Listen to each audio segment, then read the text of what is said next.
this week, Israelis throughout the world were glued to their TV screens watching Shahar Peer, the Israeli wonder girl on the tennis circuit, in that crucial match in the fourth round against Martina Hingis. And now joining us on the live back in Israel is Shahar Peer. Shahar, how are you? Hello, how are you? Good, thank you. Thanks for joining us on Info Live TV. Shahar, tell us about that match. It was a great match. It was a really strange match because we started on Monday on Sunday, and we finished on Monday, and because of the dark, and we played 3 sets, and it was a very tight match. And unfortunately, I finished it with a loss, but it was a great experience, and I had a very good 2 weeks. Now, Shahar, everyone was convinced you were on such a roll. When you took that second set from Martina Hingis, we were convinced you would go on to win the match. Do you think if there hadn't been a break, you could have won the match?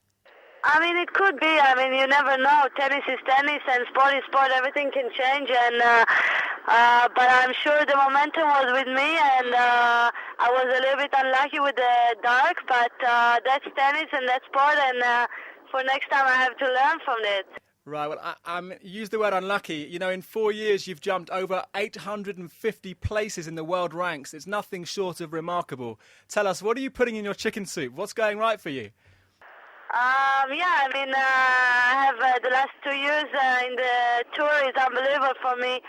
Now I'm ranked like around 24, 26, and I just hope to keep going and to work hard as I work, and just to keep and improve everything in my tennis and climb in the ranking.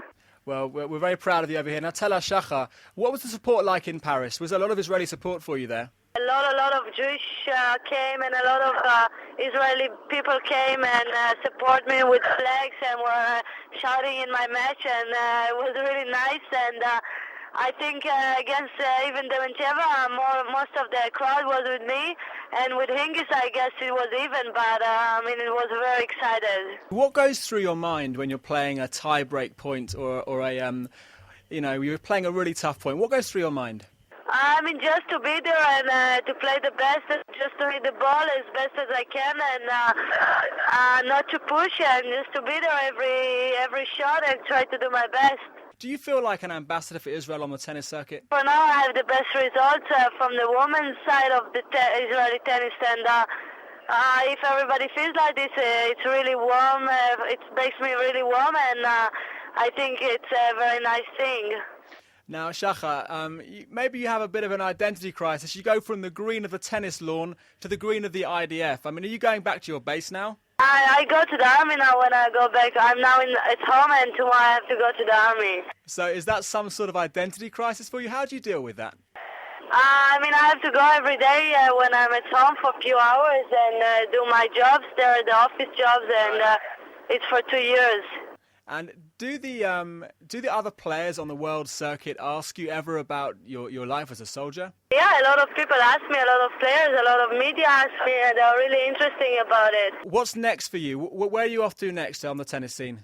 I'm now home for a week, and then I go to Eastbourne for one tournament on grass, and then I'm going to play Wimbledon.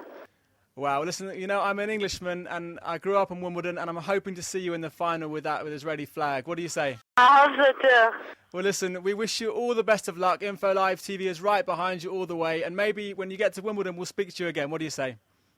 Yeah, I hope so. Will be perfect. Okay, Shahar, good luck for the future. Thanks for joining us on Info Live TV.